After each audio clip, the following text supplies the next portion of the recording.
A forma como sua empresa negocia com suas afiliadas no exterior pode estar, neste exato momento, criando um passivo fiscal silencioso e potencialmente multimilionário. Você possui contratos antigos, com margens de lucro fixas, que não são revisados há anos? Se a resposta for sim, você tem aproximadamente 90 dias para agir antes que a sua próxima escrituração contábil fiscal, a SF, se transforme em um campo minado. Eu sou o Dr. Lucas Lisboa Rodrigues, da LLR Advocacia, e nos próximos minutos, vou lhe entregar o mapa estratégico para navegar pela nova e complexa legislação de preços de transferência do Brasil, a Lei 14.596.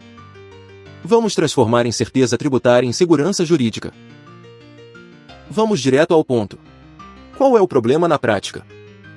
Ele se manifesta em documentos que parecem inofensivos, contratos de prestação de serviços com sua matriz que apenas mencionam um markup de 10%, sem explicar como esse número foi alcançado. Notas fiscais de importação de insumos da sua controladora com preços que seguem uma tabela interna, mas que nunca foram comparados com os preços de fornecedores independentes. Empréstimos intragrupo com taxas de juros que não refletem o risco de crédito da sua operação brasileira. Essa desconexão entre suas práticas internas e a realidade do mercado é o epicentro do risco. E quais são os riscos imediatos, em termos que impactam o seu fluxo de caixa? Primeiro, a glosa de dedutibilidade de despesas. Pense nisto como um auditor fiscal olhando para o seu balanço e dizendo: esta despesa de R$1 milhão que você pagou à sua afiliada por um serviço de consultoria parece excessiva. Para nós, só vale 700 mil, portanto, você pagará imposto de renda e contribuição social não sobre o seu lucro real, mas sobre um lucro artificialmente maior, inflado em R$300 mil. O impacto no caixa é direto e imediato. Segundo, os chamados ajustes secundários. Quando o fisco determina que você pagou a mais por um produto ou serviço à sua afiliada, ele pode entender que essa diferença não foi um pagamento, mas sim uma distribuição disfarçada de lucros, ou um empréstimo sem juros. E cada uma dessas interpretações abre uma nova frente de tributação. Poderíamos estar falando de imposto de renda retido na fonte, o IRRF, sobre a remessa, ou até mesmo de imposto sobre operações financeiras, o IOF, caso seja caracterizado como um mútuo. É uma cascata de contingências. Terceiro, e talvez o mais perigoso pela sua sutileza, são as autuações por insuficiência de documentação. A nova lei não pune apenas o preço errado, ela pune a falta de provas de que o seu preço está certo. Ter uma escrituração contábil fiscal inconsistente, sem um dossiê robusto que justifique cada transação controlada, é como ir a um tribunal sem testemunhas e sem provas. A presunção se volta contra você. E a janela de oportunidade para construir essa defesa, para revisar contratos, recalibrar políticas de estoque e formalizar toda a documentação, é esta: os próximos 90 dias antes da entrega da sua SF. Para entender a solução, precisamos entender a nova filosofia da lei. Qual é a base legal que rege essa mudança de paradigma? O coração da mudança está na Lei nº 14.596, de 2023. O seu artigo 2º introduz, de forma definitiva, o princípio arm's length no ordenamento jurídico brasileiro. Pense no princípio arm's length como a regra de ouro do comércio global. Negocie com sua empresa irmã exatamente nas mesmas condições de preço, prazo e qualidade que você negociaria com um terceiro totalmente independente no mercado. O objetivo é simples e poderoso: impedir que as multinacionais utilizem os preços entre suas próprias empresas para transferir lucros de países com alta tributação, como o Brasil, para paraísos fiscais, erodindo a base tributária. Para colocar esse princípio em prática, a lei, entre os artigos 4º e 16º, nos oferece uma caixa de ferramentas com métodos de precificação. Não se trata mais de aplicar uma margem fixa e presumida, como no passado. Agora, é preciso escolher o método mais apropriado para cada transação e provar sua aplicação. Os principais métodos são: o preço independente comparável, ou PCI. O preço de revenda menos lucro, o PRL. O custo mais lucro, o MCL. A margem líquida transacional, a MLT. E a divisão de lucros.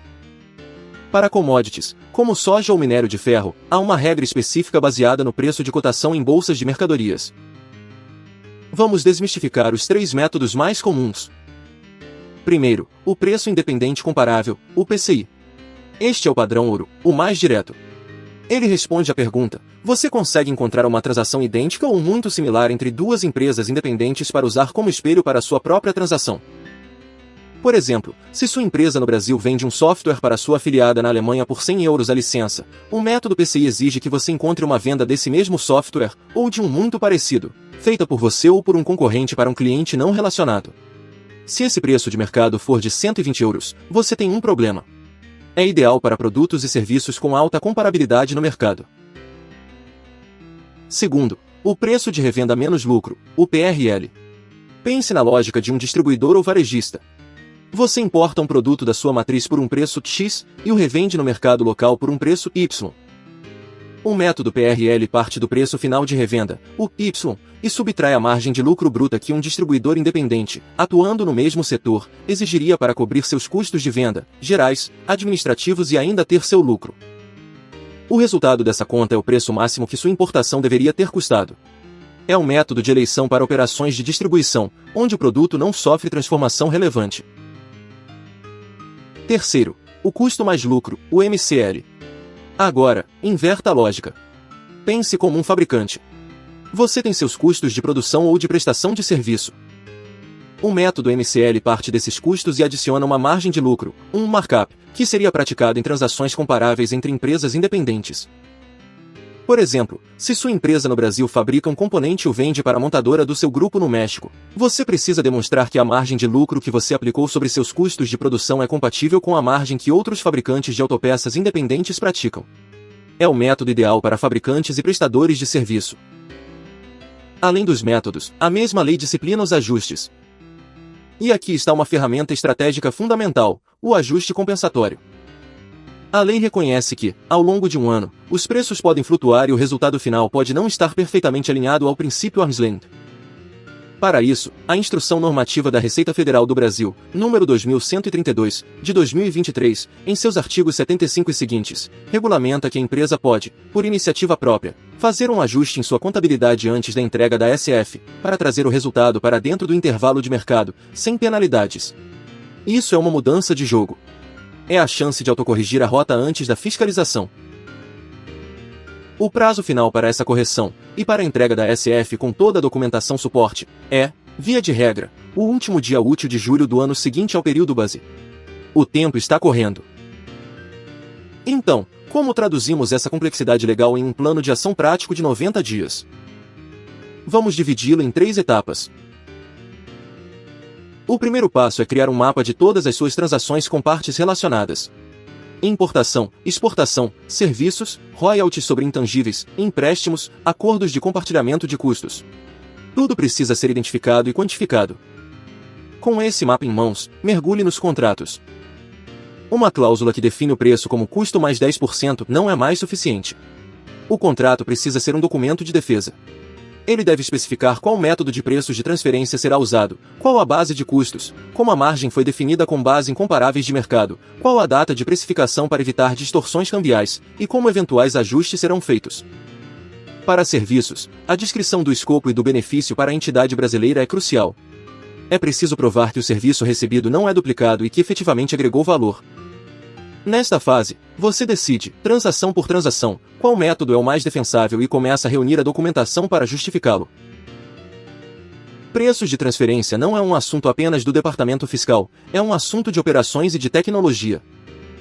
Seu sistema de gestão, seu ERP, precisa ser parametrizado para pensar em arm's length. Isso significa criar campos para registrar o método adotado por transação, os comparáveis selecionados, as fontes de dados para commodities e as memórias de cálculo.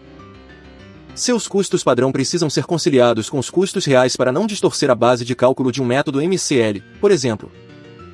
Na importação, a política de estoque precisa ser analisada. Custos de armazenagem excessivos ou obsolescência podem impactar a margem de revenda no método PRL. É aqui que a teoria encontra a realidade da sua operação diária. O objetivo é garantir que os dados que você usará para sua defesa fiscal sejam íntegros e rastreáveis. Com os métodos definidos e os dados organizados, é hora de simular os resultados.